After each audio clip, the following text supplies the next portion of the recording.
Endless fun.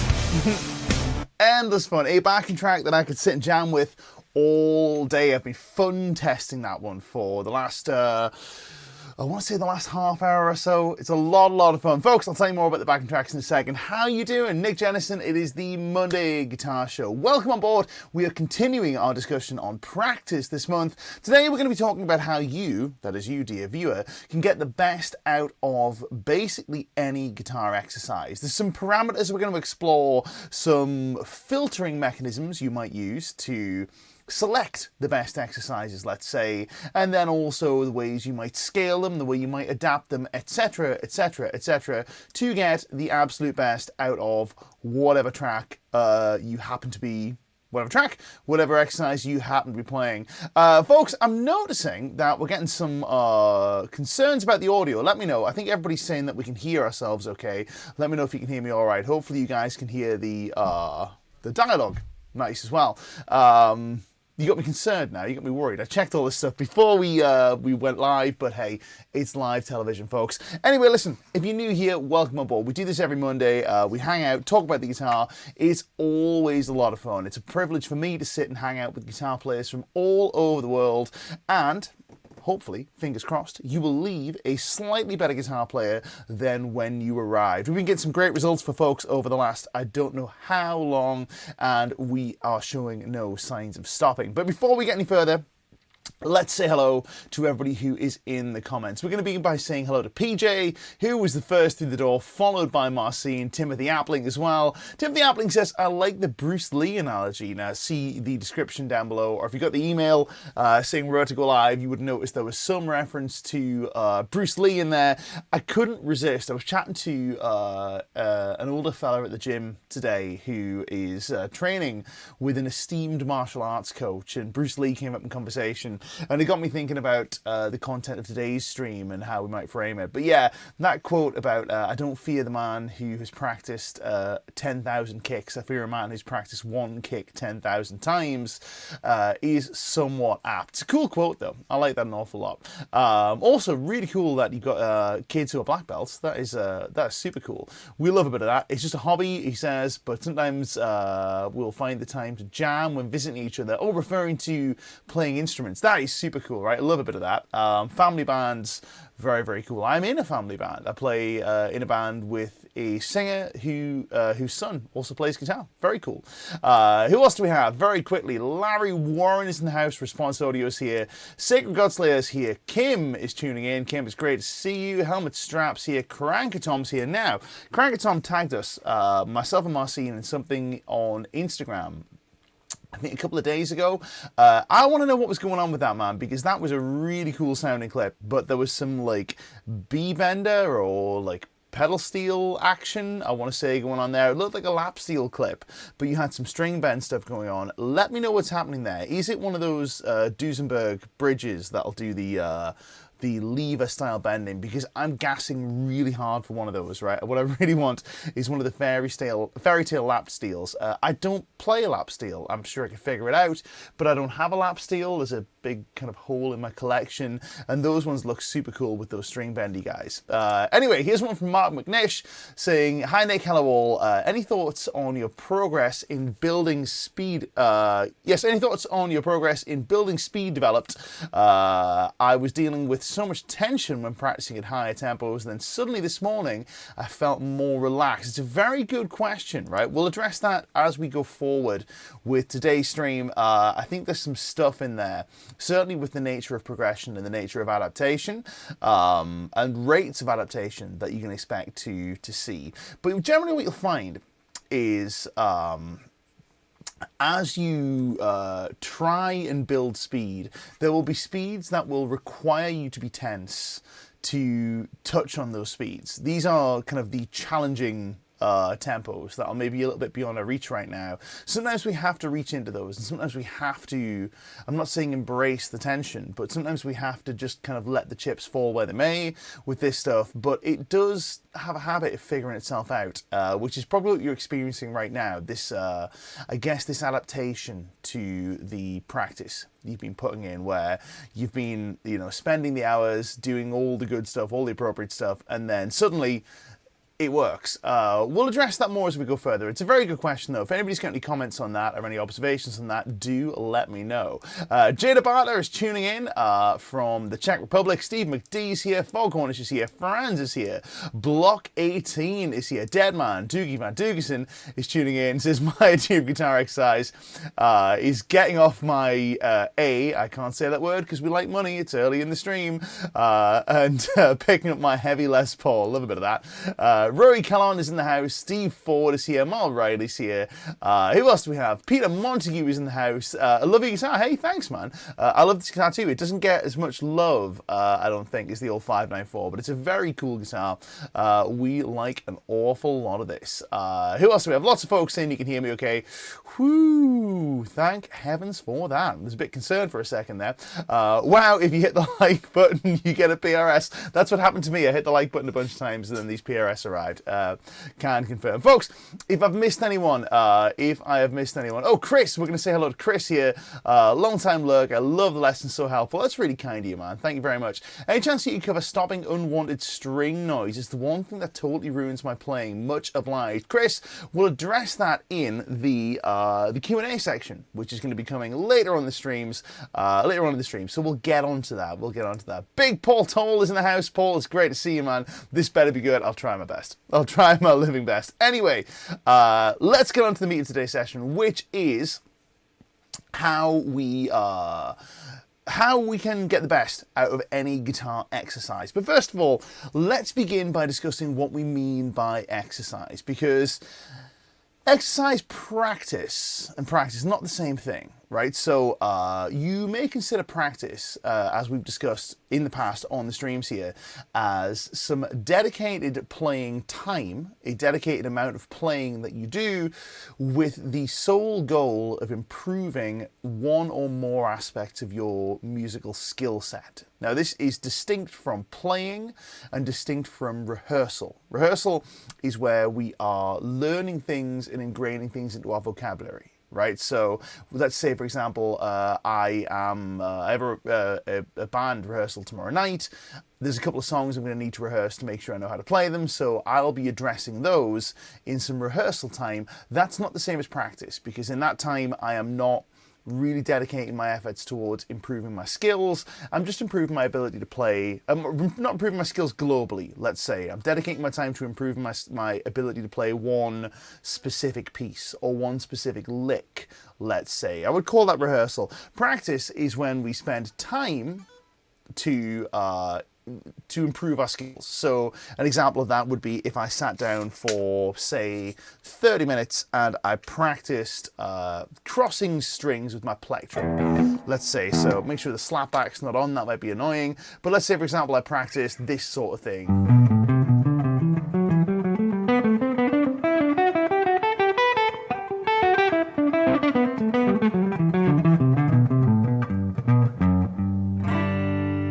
With all the little slips at the top and all that sort of business. It's live television, folks. But yes, practicing that sort of thing, that'll be an example of practice versus playing versus rehearsal. That stuff I was doing in the intro, that was playing. That was me having a lot of fun, right? I sit down, put a backing track on, noodle at the top, that's playing. Not the same as practice, not the same as rehearsing. Exercises are the things that make up our practice session, and you can practice one or more exercises depending upon how long you have to practice, how focused your practice is, and whether you actually need to vary the exercises. Sometimes we find ourselves varying things for no reason, sometimes we vary things for good reason. We'll get into all that good stuff as we go further. But say, for example, that I took this exercise. This is me playing a 3-note per string scale shape, and I'm doing it using alternate picking, and I'm doing it playing in thirds. Or I'm trying to play in thirds. I'm trying to read the comments at the same time.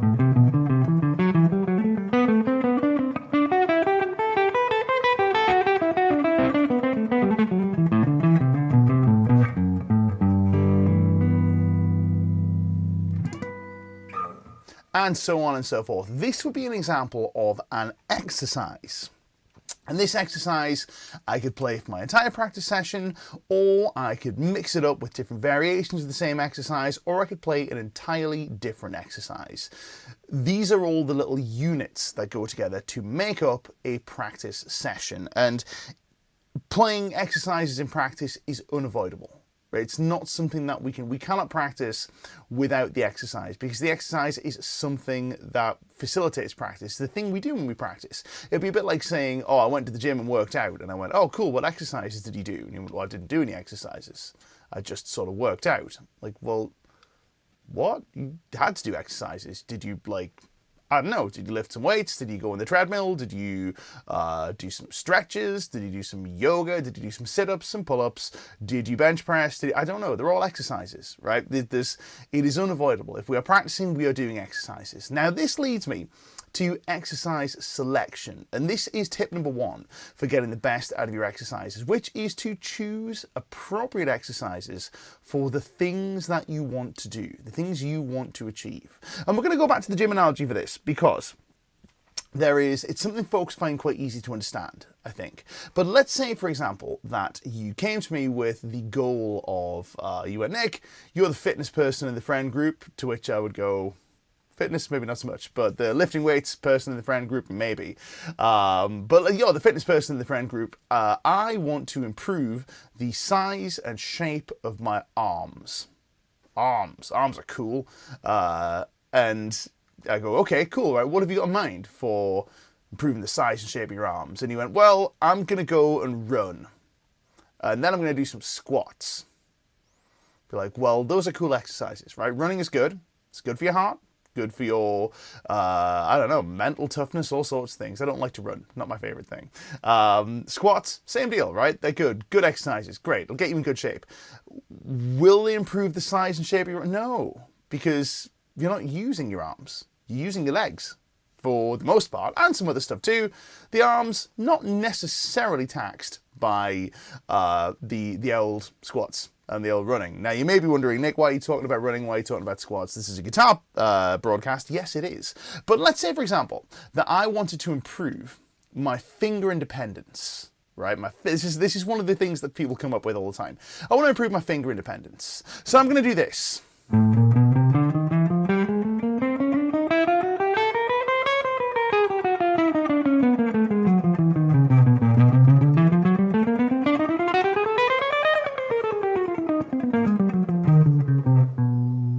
Good old-fashioned John Petrucci rock discipline with the...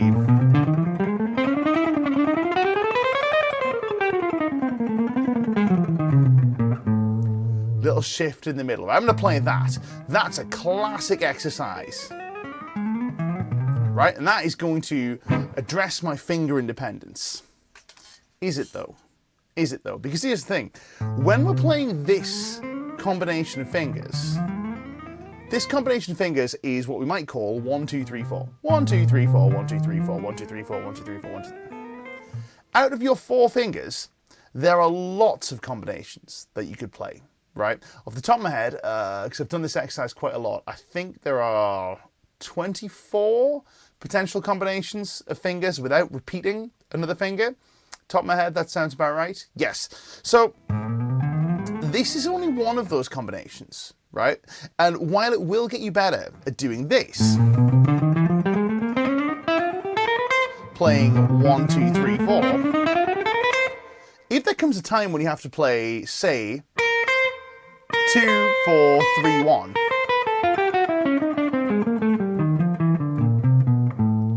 this is going to do precious little to prepare you for that. So what do we do? Well, we have to select exercises that match our goals. And if our goals are finger independence, this is not going to give us the finger independence results that we desire.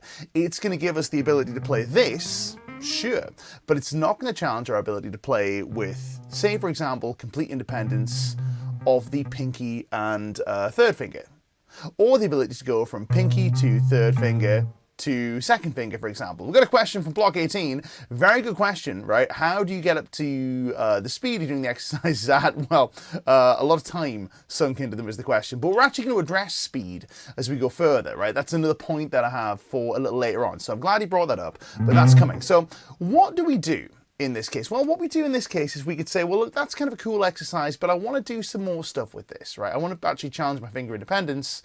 Well, in this case, we would look at the variations of fingering combinations that maybe you're not so good at and challenge those, right? This is an example of targeting the things that you actually feel like you need to improve on, you actually want to improve on. So for most folks, I would wager, we're going to do a little combination, a little test here, right? I would wager that you can keep pace with me for longer doing this.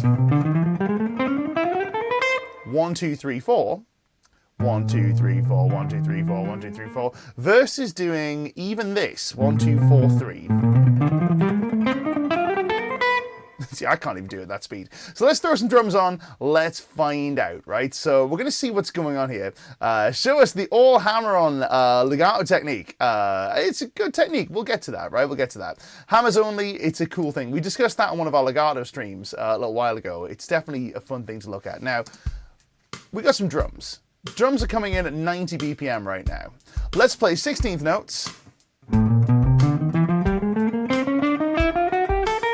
Let me know how you get on with this 1, 2, 3, 4. 1, 2, 3, 4, 1, 2, 3, 4, 1, 2, 3, 4, 1, 2, 3, 4, 1, 2, 3, 4, 1, 2, 3, 4. Should be easy enough. Let's try doing 1, 2, 4, 3, and we'll see how we get on there.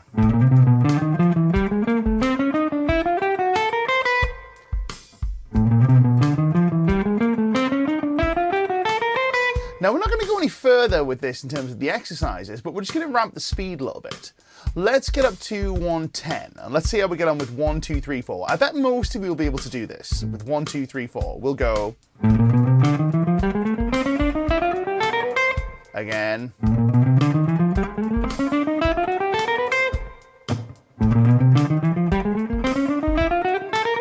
Let's do 1, 2, 4, 3 at this speed. Again. Once again. Now, this already is posing more of a challenge because it's not something we spend so much time playing, this little kind of turn in the hand. And this is good because what this is telling us is that there is a little hole in our game, musically speaking, in terms of, or technically speaking, in terms of finger independence, and that is something that we should be focusing our attention on. Now, this is an example of a good use of exercise selection, right? Good use of exercise selection, because we're selecting exercises that will challenge the things that we actually want to get at. So we actually want to get better at, and this is kind of an important step. So first of all, when you're setting your exercises up, choose exercises that are actually going to address the thing that you want to work on. Don't just think to yourself, oh, well, somebody said, like, this is a picking exercise, so I'm going to do that. Or such and such said, this is a finger independence exercise, let's do that. Examine if it actually presents a challenge to you by playing it and seeing what it does, seeing where it falls apart, right? Now, what you can do with this is you can scale the exercise and find out what the limiting factor in the exercise is. So see what is the thing that causes the exercise to fall apart. Let's say, for example, you wanted to work on your left hand dexterity, but you've chosen an exercise where your right hand picking coordination was the thing that caused it to fall apart, or stamina was the thing that caused it to fall apart, for example, right? The limiting factor in a given exercise is going to tell you whether the exercise is actually addressing the thing that you want to address. Another example of this, going back to the old gym thing, is let's say, for example, we decided squats were cool. We want to do squats. They're really good. I want to do squats with a barbell, to which I would go, great, powerlifter. Love a bit of that, right? Barbell squats, bread and butter, right? My least favorite of the three competition lifts, but that's only because I've got janky knees because I'm old. But even still, right? Big favorite of mine. If we set up your squats and we say, okay, we're going to do sets of, I don't know, we're going to put a bar in the back and we'll find a weight that is challenging for us to do sets of 6 repetitions. Cool. I guarantee that the limiting factor in a set of 6 repetitions with a reasonably heavy weight on your back will be the strength of your legs or the strength of your back. Some kind of muscular strength thing. Perfect. If we say, well, I'm going to do 50 repetitions, you will run out of breath and you will run out of cardiovascular fitness or cardiovascular endurance or just the will to live long before your legs and your back give out, right? So in this instance, the limiting factor is either the thing that we're trying to actually address, which is leg and back strength with the barbell squat, or it's something else. And the same is true with exercise selection. If the limiting factor is not the thing that you actually want to improve, it's probably a poor choice of exercise, and you should probably move on to a slightly different exercise or change the exercise to make it the limiting factor. How might we do that, Nick? I hear you say. Well, let's choose that analogy of left hand independence and the pick getting in the way, right? So let's say I'm choosing this exercise.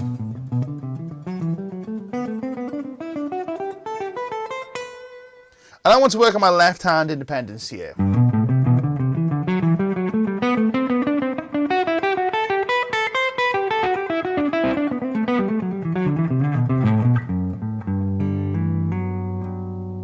Now, if I can't pick this exercise reliably, then I'm not going to be able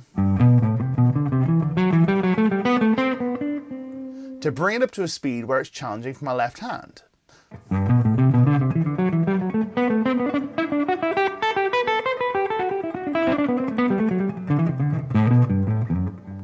Or in this instance, as I'm sitting here doing it today, the right hand's fine, the left hand is not keeping pace. So for me right now, the right hand's fine, left hand's not keeping pace, that's all right. But if my right hand couldn't keep pace with the left hand,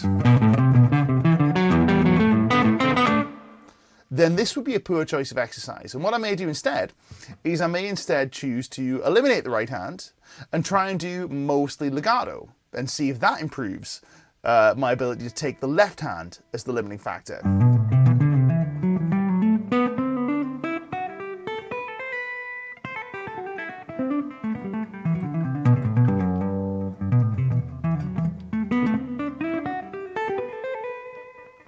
A little bit. So changing the exercise to make something the limiting factor, the thing that you're actually trying to work on, to make that the limiting factor and to make that the target, that is a big step in the right direction. And that's tip number 1. Tip number two is to scale the exercise appropriately. What do we mean by scaling the exercise appropriately? Well, to scale the exercise is not to play an appropriate scale. That's not what I'm trying to say. It's not saying, oh, well, you know, if you're playing Dorian, that's bad. And if you're playing melodic minor, that's cool, because melodic minor is hip. And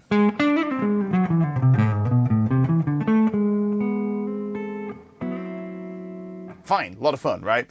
That's not what I'm saying. Scale, I'm using in this instance the way that we would use it again in strength and conditioning, where we would scale an exercise to the level of the trainee. Now, in this case, trainee is you, the practicee, let's say. Just want to quickly highlight this one as well, because we've got some more of these coming in. Hammer's only legato technique. We're going to get to that. Promise, we'll get to that, but it's going to be later on. It'll be in the Q&A section, so stick around. We are going to address this. We've got a lot of comments saying, can you slow the metronome down to 32 BPM? Don't worry about that, right? Don't worry about that, I promise. It's just me demonstrating, right? But you get the gist. So in terms of scaling appropriately, this is where these comments are actually useful, right? Because what do we mean by scaling an exercise appropriately? So we've chosen an appropriate exercise, right? We've selected an exercise that is targeting the thing that we want to work on, which we have decided for the purpose of today is left hand independence. Cool, right? Now what? How fast do we do it? For how long do we do it? How often do we change it? There's lots of variables here, even with just the single exercise, right? So what we may do is lots of love for the 32 BPM metronome. That's actually one of the things that we'll pull the lever on, is we need to select an appropriate intensity to do the exercise at, or an appropriate difficulty to do the exercise at. So intensity is a term from sports science where it means the absolute difficulty of an exercise, or the absolute load on the bar if you're doing strength training. We're not talking about strength training today, we're talking about practicing. The example of this for practice would be the speed of the exercise. So say, for example, we are doing this combination of finger developing exercises where we play 1, 2, 4, 3. 1, 2, 4, 3, 1, 2, 4, 3.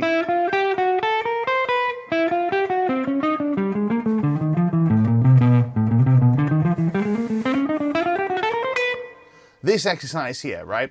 We are going to need to find a speed to play this at where it presents us with a challenge.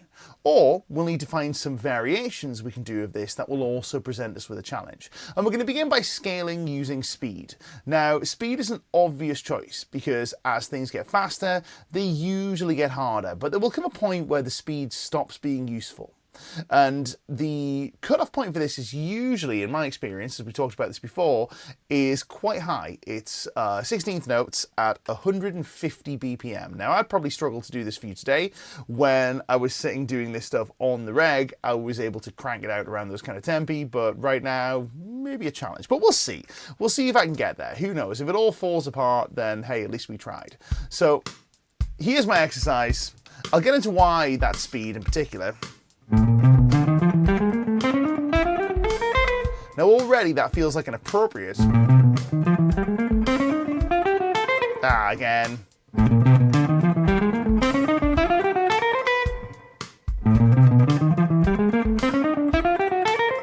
An appropriate position, appropriate place for me to practice this. But I can take it further and we'll see what happens. I won't treat myself to gain. We'll reveal ourselves on stream, because why not? Nope.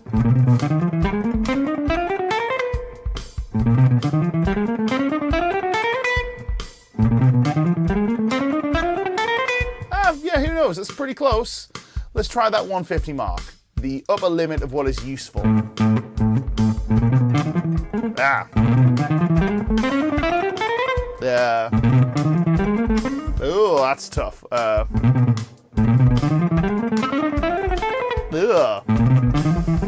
Nope, that is not happening today. But 140 was feeling pretty good, right? And it's quite a challenging exercise, so I'm okay with that, right? I'll live with that for today.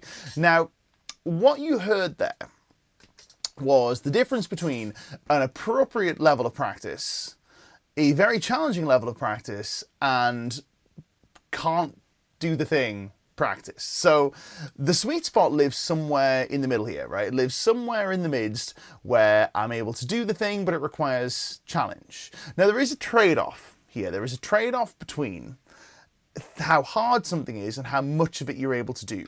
So there is kind of a dose-response relationship with practice, where the more practice we're able to tolerate, within reason, the better we will get. But at the same time, if things are really hard, we'll just burn out. Mentally, we'll disengage, our hands will start to ache, whatever, we'll start to become tense, we'll start to become tired. We don't want that. So if I was playing this exercise and I could play it about 140 and kind of get away with it, I could choose to play it at that kind of speed and have it be very challenging and have it be this really difficult exposure, and then like play that for 10 repetitions, 20 repetitions, whatever, and then kind of go, boy, I'm done with that.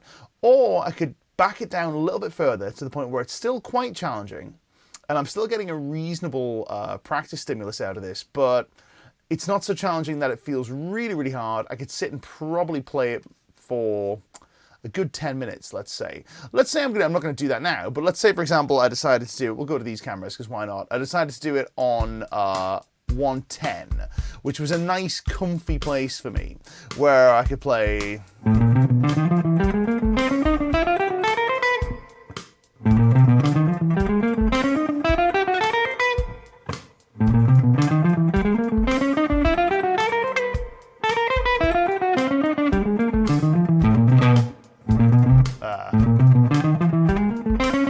I've lost it again.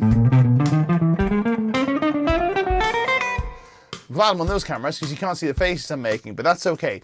That feels like a comfy spot. I could sit and do that. I I can sit and do that fairly regularly. Now, we've got a great comment coming in from Chris, who says, Chris, do you think that to start you can take this approach, but initially apply it to only scale shapes rather than chromatics, i.e. stuff you know you will actually use in a real life situation? It's not a bad idea, not a bad idea. But the point with this is not necessarily to challenge chromatics particularly, but it's to challenge your ability to play combinations of fingers. So you will have instances where you'll have to play between finger 2, 4, and 2, 3, and 4. Let's say like this. Let's say, for example, we are in this kind of position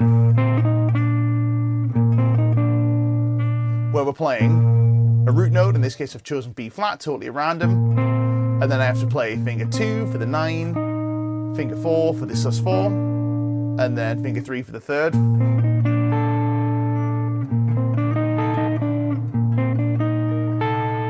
These combinations will come up. And the better you are at playing between those,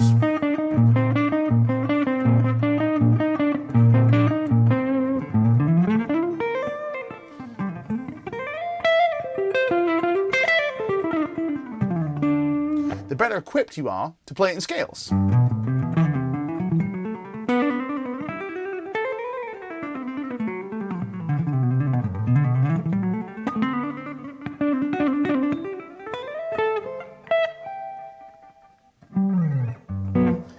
Keep resolving that G major 7 for some reason. So you absolutely could. This is not like to say that the chromatic thing is the way. It's the one and true way to do this stuff.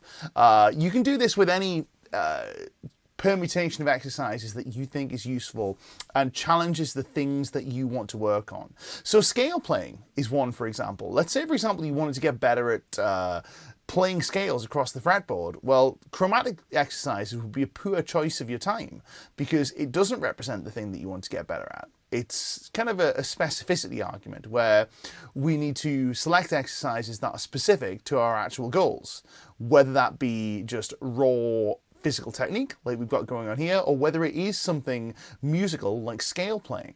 So going back to the term scale, scaling exercises is appropriate, right?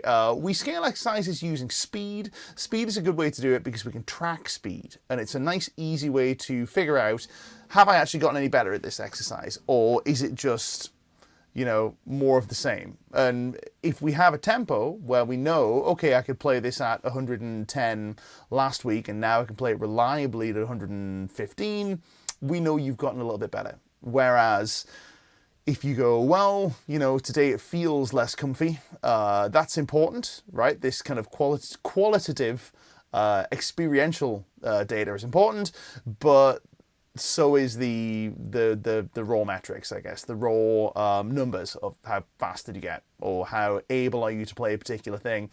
So it's good for that, but it's not the only way to scale things. There are lots of other ways we can scale things. And we can scale exercises in addition to speed with things like rhythmic complexity, with technical and musical, let's call them, I don't know, frameworks? That's probably not the way to put it, but technical and musical variations, let's say. One of my favorite ones is to scale something by making it harder by introducing another dimension to it. And this might be dynamics, is a personal favorite. So dynamics are a great way to raise awareness of your control. It's also a great way to raise awareness of what it is you're actually playing. So if we say, for example, we took this exercise, this same exercise, this 1, 2, 4, 3 permutation.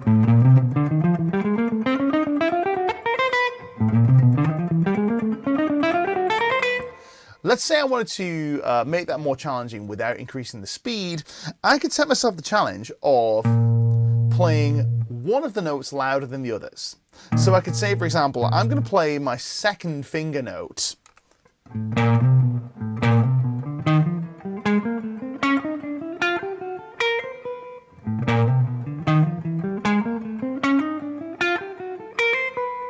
That's way more difficult. Way more difficult.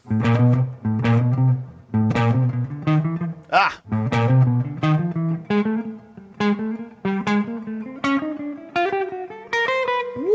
That's challenging. I can also do things like changing the rhythm. So say, for example, instead of playing straight 16th notes, I could try playing 16th triplets, and I could try doing it at something like, let's say, 77. Why not? And I'll go, ooh, hard. Once again. Now that is different to the same thing played at, say, 110 with 16ths. Even though it's not much faster physically, I might even play it slower if I play...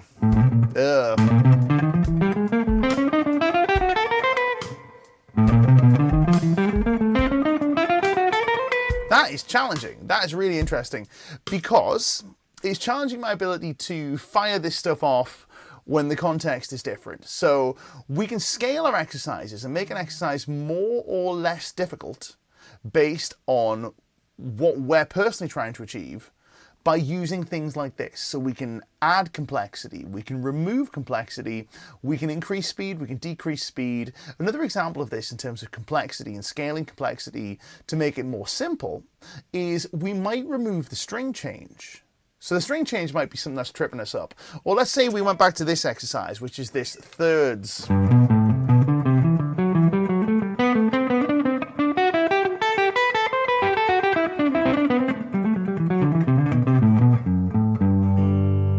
This thirds exercise. Let's say, for example, that was just a little bit much and a bit too much to kind of get through. It was maybe a little bit complex. We could break it down into small string chunks and just play 2 strings.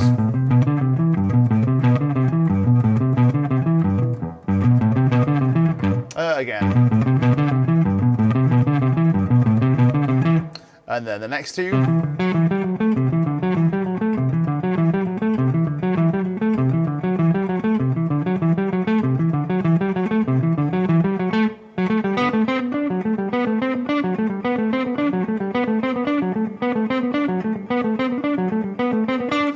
That in turn makes the exercise a little bit easier, but that might be what we're looking for. Exercises, we don't just have to change them to make them harder. We can change them to make them easier. And a final thought on scaling is that you will need to scale exercises differently on different days. So we can look at this. Sacred Godslayer's had an interesting observation there about I guess almost like a periodization thing, where he's talking about with permutations, I found that 4 different permutations, 2 minutes each, is better than 1 permutation for 8 minutes. Ah, yes, we like this. We like this a lot. Also, 4 permutations each day in 6 days. Ah, right, great. Okay, all permutations in 6 days and Sunday is rest. I like that a lot. It's very cool. But what you might need to do is you will have different performance potential on a given day. So the window for what is appropriate in terms of difficulty will shift depending upon where you're at on a given day. If you say, for example, you had a really bad night's sleep, right? Or you've had a very stressful day at work, or you've been working in the garden all day and your hands are beat up, or I don't know, there are also, it's very cold. Let's say, for example, you're in a cold room, the heating has gone off in your house, or it's really hot, or you're dehydrated, or you're practicing later than you'd like to, your guitar is not your usual guitar, or whatever, or you're just having a day where performance is down, or maybe you're having a banner day where you slept beautifully, you had your favourite breakfast, you've got nothing to do all day but practice, you're wearing your favourite dressing gown, you've got your favourite plectrum, the guitar is sounding extra good today, the birds are tweeting outside, everything is well. You will need to increase the difficulty of your practice to accommodate your ability levels for the day. Whereas if you're having a down day, this happens, right? You will need to decrease to accommodate where you're at for the day. Don't feel like you have to be some kind of machine where if you play something at 150 BPM, you must always play it at 150 BPM, otherwise you've gotten worse and you're a failure. Human performance moves and it fluctuates day to day. And I would personally say, and a few folks have agreed with me on this, I think anywhere around a 5% fluctuation in either direction in terms of speed is just like, that's par for the course.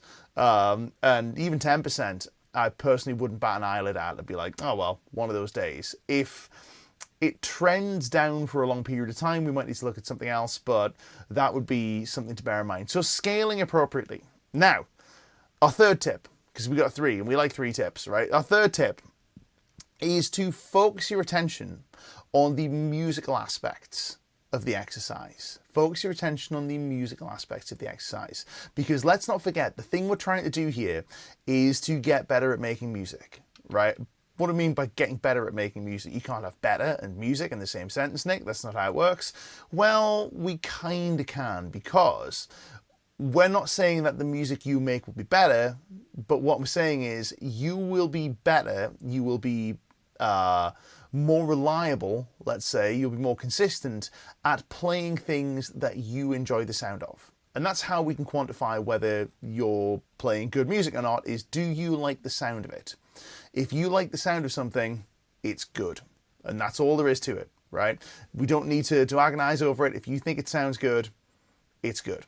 And that's the top and bottom. Now, how does this fit into our practice? Well, it fits into our practice in that we need to figure out whether we're actually making things that we like the sound of, right? If you're playing an exercise and you have your ears closed, metaphorically speaking, let's say, for example, we're playing this exercise, right? We're going back to this 1, 2, 4, 3. Clunk, clunk, clunk, clunk. Let's say that we play it at this speed on a given day. 100 BPM. And it sounds connected. All the notes are even. The tone is good, right? And then the next day, or the next week, we progress to this, and we've changed our number up to 115 BPM. We've gone faster and faster and faster, but now it sounds like this.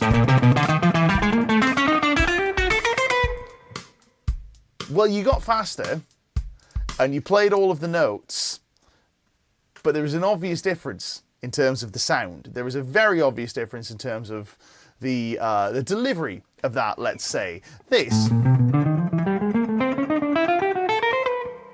sounds nice. This,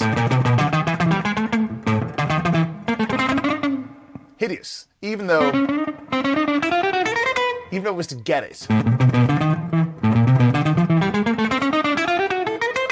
Quite hard for me to do, but that is ungood, let's say, right? It's not great. So this happens, and it creeps into our playing when we don't focus our attention on the musical qualities of the exercise that we're playing. Now, what does that mean in terms of musical qualities? Well, it's the following, right? It is rhythmic accuracy, right? Are you playing with the notes starting and, importantly, finishing where they should? Remember, rhythm is not just about when you start a note. Rhythm is about a note's duration as well. So, do the notes have an appropriate duration? If they're meant to be joined up, are they joined up? If they're meant to be separated, are they separated? Is it falling neatly on the grid? Is it falling on the metronome where you want it to? Or is it starting to drift? Is it starting to drift fast or starting to drift slow? How do we find out? Well, we can record ourselves. Everyone has a phone. Everyone has a smartphone. You can pick that up and you can record yourself with it. It's great. Good choice. And you can look back and go, getting a bit rushy there, or getting a bit draggy there, or those notes are getting a bit clunky. Rhythmic accuracy. Pitch accuracy is another one. Is your pitch accurate? And I don't mean just, are you fretting the note appropriately? What I mean is, are you playing the note like this? Or are you playing it like this?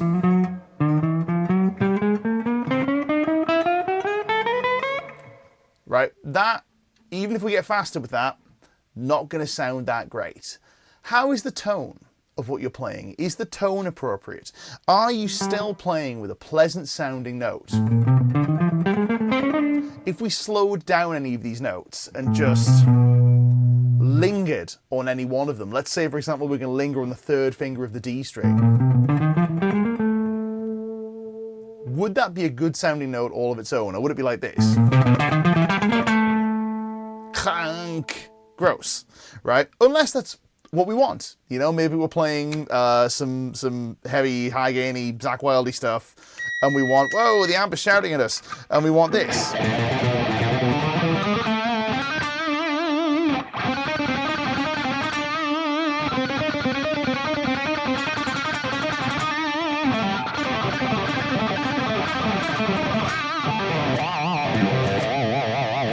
Then we want that, right? It's not a, you know, tone A good, tone B bad, but it's the question of, does the tone sound good? Are the dynamics appropriate? Are you in control of the dynamics? Now, focusing your attention on these musical aspects will serve as a sanity check to make sure you're actually getting the results you want, but it's also going to serve as a rate limiter in terms of your ability to progress. And it's going to make sure that you don't progress past the limits of what you can actually play well. It'll mean that you will be limited by what you can play that sounds nice, rather than just what you can physically get away with. And that is an important thing to bear in mind when we're playing full stop. I'm really guilty of this, right? I'm really guilty of pulling the trigger on that extra gear, that like super fast twitchy stuff that, you know, I've developed over years of decades, in fact, of trying to be fleet-fingered Mr. Shreddy Man. And I pull the trigger on that regardless of whether it's rhythmically or melodically appropriate sometimes. And I catch myself and go, bad, Nick, stop doing that. Not to say that it's bad, it can sound cool, but sometimes it doesn't sound cool. Sometimes it does, right? Sometimes you know, want pasta as a side dish. Probably not if you're having ice cream. Poor analogies, but I'm hungry, you can tell. So focusing on the musical qualities of what you're playing, super, super important. Folks, let's quickly recap about this. Let's quickly recap on this. Three tips. First tip is to select exercises that actually target the things that you want to work on, and make sure that the exercises you've chosen are targeting and limited by the quality that you're trying to develop. Number two is to scale them appropriately. Move them to a difficulty level that is appropriate not just for your current level of advancement on a grand scheme, but also to accommodate for daily fluctuation. You can do this by adding or removing complexity. You can add or remove speed. There's lots of other things you can do as well, but those are two like big levers that we can pull. And the last one is to focus your attention on the musical aspects of what we're trying to play, the musical qualities of your exercise. Do these three things, you'll get the best, I think, out of just about any exercise. But we're not done, because we got questions. We got lots of questions. You've got questions. I will hopefully have some answers for you. We're going to begin with this one from Sacred God Slayer, who says, can you dive in on the dehydration thing? I hear about it a lot, but how do you recognize it?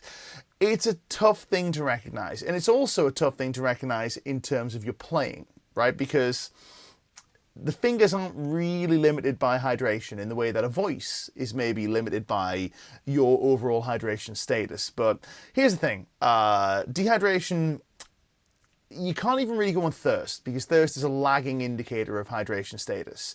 I think probably the best thing to do is just to ensure, rather than trying to recognize it when it's happening, just try and ensure a consistent water intake. Drink to your thirst desire, to your thirst drive. If you're thirsty, drink, is what I'm trying to say. But also make sure that you're drinking a reasonable amount of fluid over the course of the day. It doesn't need to be plain water. Most fluids will hydrate you appropriately. Even things like coffee, right? People will say coffee's diuretic. When I say coffee, I don't mean espresso. I'm an espresso drinker. But if you drink, say, black coffee, tea, it'll hydrate you. Even though it will have a slight diuretic effect, the amount of water you're taking in will have, you know, it'll offset that. Diet soft drinks, for example. As a rule of thumb, by the way, this is a personal thing, I personally try not to drink anything that contains calories. Why? Because if you do that, then the New World Order will win or whatever. No, that's nonsense. I don't drink things that contain calories because I want to eat those calories. I like food, right? And had my way, I would eat the entire universe, right? I would eat the entire Earth. So yeah, I'd rather just drink stuff that doesn't contain calories. So a big fan of water, tea, diet soft drinks, that sort of thing. Anyway, hopefully that's answered the question. Not super, I wish I could go a bit deeper in that. I'm not an expert in that side of things, unfortunately. Here is another great question coming in from Mark McNish saying, sometimes I feel that everything I'm learning is new to my fingers. When do they help? As in, when do your fingers help? I'm guessing, right? So, let's say that's kind of normal. Now that feeling of everything being new, everything kind of going, oh, fingers don't know what to do, that is you experiencing skill learning in action, right? So skill learning is the act of, I can't remember the act, but it's the process of developing the neural pathways to perform the task you're trying to perform with reliability, speed, accuracy, etc. And that feeling of unfamiliarity is your body trying things and figuring out the best strategy to move in a particular way. In our case, moving our fingers on the fretboard of a guitar, but there's lots of other ways you could do it. Say, for example, playing a sport. So the first time you, I don't know, racket sports. Let's say I'm terrible with racket sports, absolutely awful. But let's say, for example, I decided to take up tennis. It would take me a long time for a forehand and a backhand to feel natural. It would feel like it was brand new for a while because my body would be exploring all these different ways that it has to move, all these different options. Should I hold my breath? Should I breathe through my nose? Should I put my elbow here or here? Does my back go this way or this way? Help. This is normal, right? And it's actually a good thing. I would say, don't be in any illusion that this is a bad thing. That's a good thing that you're experiencing, I think. Here's another one. Practicing at around 120 equals breakthrough. So 100% is sounding good. I don't think you can practice 120%. I think I get what you're saying. 120% is like 120% of what you can play cleanly. I would probably argue that if you can't play something, your 100% is the maximum you could play something at, and anything beyond that, you can't play it there. So probably not. But I think practicing at higher intensities, practicing closer to your limit, is a good thing to do from time to time. I wouldn't do it a lot, but it's a good thing to do from time to time. So then when you back off, it feels good. Now, there's a lot of literature on the post-activation potentiation effect. Say, for example, you were going to lift some weights and you decided to, well, actually, what I'm going to do is I'm loading up my bench press, right? And what I'm going to do is I'm going to do sets of 8 with, let's pick a number, right? With X kilos, 100 kilos, I don't know, sets of 8. And then you go, well, actually, I might do 1 repetition with 110 kilos first or 120 kilos first. Why? Well, it's still within my capabilities. I'm not going to go, I'm going to load 200 kilos and kill myself.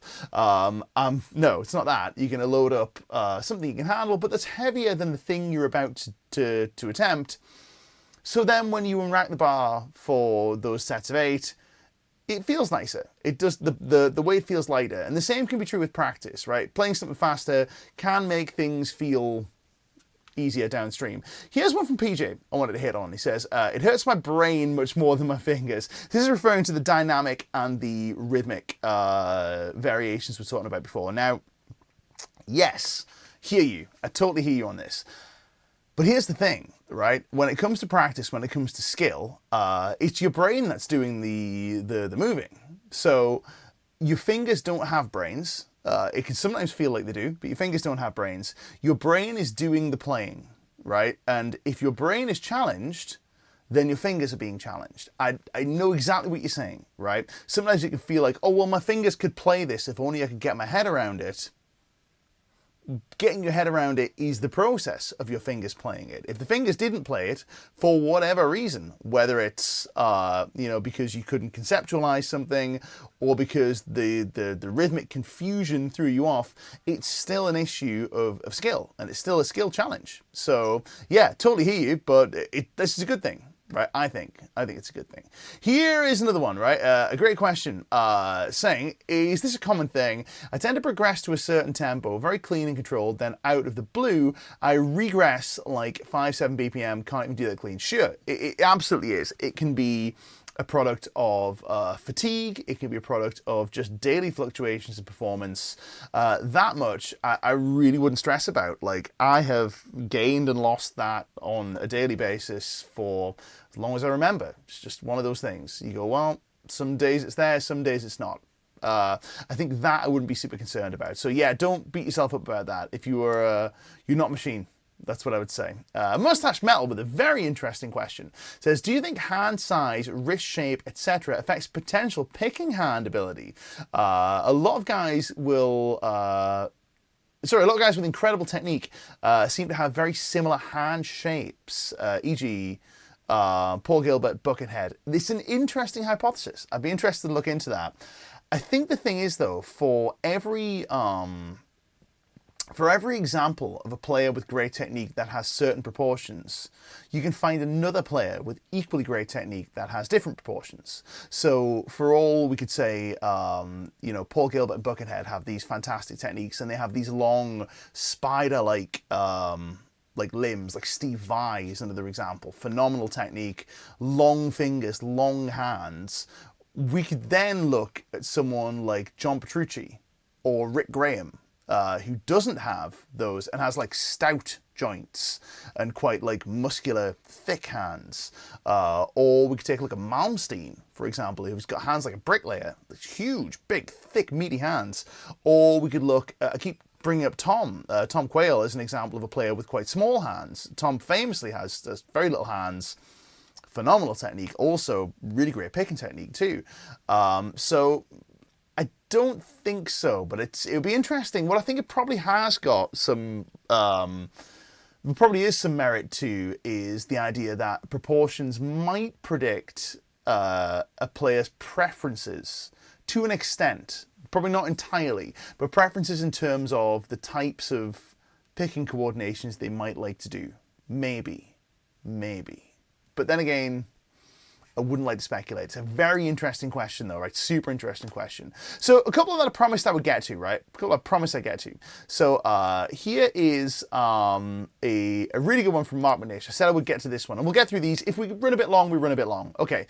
It says, any thoughts on your progress building tempo, dealing with so much tension, practicing at higher speeds, and then suddenly this morning felt relaxed? I think that's just part of the skill learning process. I think we talked about this earlier on, but it's part of the process, right? So what's happened is you have essentially punched the ticket at a certain level of difficulty, and then that level of difficulty is no longer challenging for you because you've developed the skill to the point where you're able to execute this stuff in a relaxed fashion. What I'm trying to say is I think that is progress. This is, you have gotten better, and now you will be able to practice at higher intensities or higher speeds, let's say.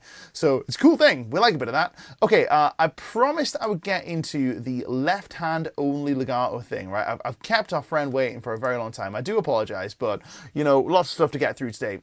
So hammer only legato technique says, I don't understand, should we pick while on the hammer okay, should you pick, should you not pick? So he's referring to, or they're referring to this kind of technique where we play using just hammers, let's say.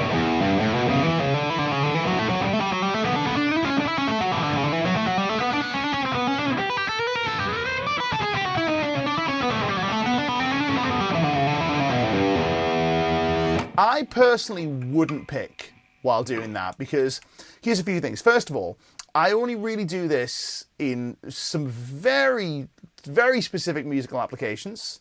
So occasionally I will hammer only in descent on an arpeggio figure where maybe that's easier or more elegant sounding than a sweep.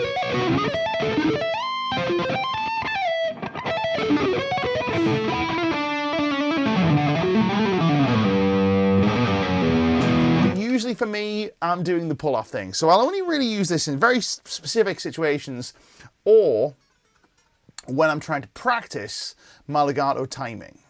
Now, in both of those circumstances, I would not pick, because what I'm trying to do is I'm either trying to test the timing of just my left hand, in which case picking is going to get in the way. You know, it's not going to allow me to fully develop that, because if I'm picking stuff, my left hand is not isolated, so I can't hear its timing, which is the function of like hammer-on only practice. We're trying to hear when the finger is striking the string, whether it's going down at the right time, let's say. The other time, if I'm doing it musically, is I'm looking for a specific sound, and the specific sound is one of not having attack. So let's say I have my pick, right? If I was to take that same passage,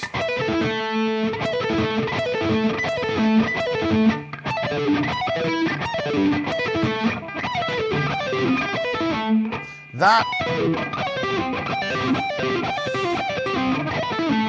hammers only has a very specific sound, which is distinct from the that you get from a pick. So in both of those circumstances, I wouldn't pick at all, personally, I would say, personally. Hopefully that is the... Hopefully that's the thing. Hopefully that's the thing. Here's Chris. Chris with a great observation, actually referring back to that one. See, I watched that and your right hand wasn't near the guitar at times, but no noise from the low strings. Ah, okay. This is the question I promised to get to from Chris, saying, could you go over stopping unwanted string noise? Happy to. So the first thing with this is when it comes to unwanted string noise, we are prevention is better than a cure, is what I'm going to say. So we are probably best, for want of a better word, trying not to generate any unwanted string noise. What do I mean by that? Well, let's say we are playing legato technique, right? If I play some legato notes, I'll do this as a demonstration. If I play some legato notes, probably better off on these cameras actually, so you can see what's going on with the muting. So what I'll do is I will mute the high 3 strings and I will play legato notes on the G string. So the G string's not going to make much of a sound because I'll be muting. It might come out with some harmonics, but I'll try not to. So I'll mute those strings. Now, if I play lightly, apart from catching the D string from time to time, not a lot of noise happens. But if I play really heavily, we can hear all these other strings want to get involved. Now this is a little like if we tap on the guitar's neck. If I tap gently, not much noise happens. It's more hum from my studio than it is from the guitar. But if I really bang on the thing, all the strings want to go. So what I'm saying with this is if your left hand touch rather, is too aggressive, we can get string noise. Let me play something like that where I play with a relatively light touch. I'll play with a very light touch actually. Now we play with a very heavy touch. More noise. Now, not a huge amount of noise, but definitely more. Now, other things that might trip us up when it comes to making additional noise is if we're catching other strings when we're playing. So if I'm not a big fan, for example, of muting the adjacent string with your left hand. Let's say I'm playing up here, right? I'm not a big fan of this whole business of if I'm going to play on the G string, I'll be touching the D string. Because look what happens when I leave the D string.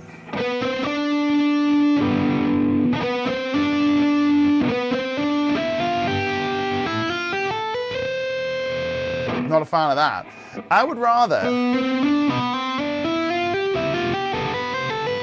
not touch the string that I'm about to, not touch the strings adjacent to the one I'm playing with my left hand. I will mute the strings this side. I'll mute the strings treble side, let's say, with the underside of my left hand fingers. It's not a constant mute. So what I'm doing is I'm just kind of touching them every once in a while to stop them from kind of like going off so much. So there, for example, my first finger and to an extent my pinky finger are handling the muting. I don't need my first finger on the whole time.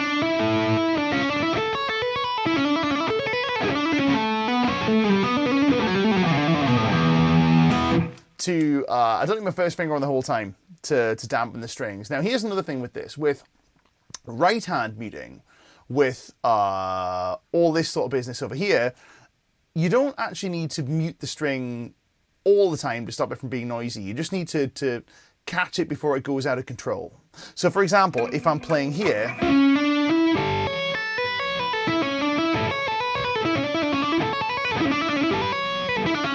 just a little brief touch on the high E string is enough to stop it from ringing. Same goes for the A string. A little brief touch is enough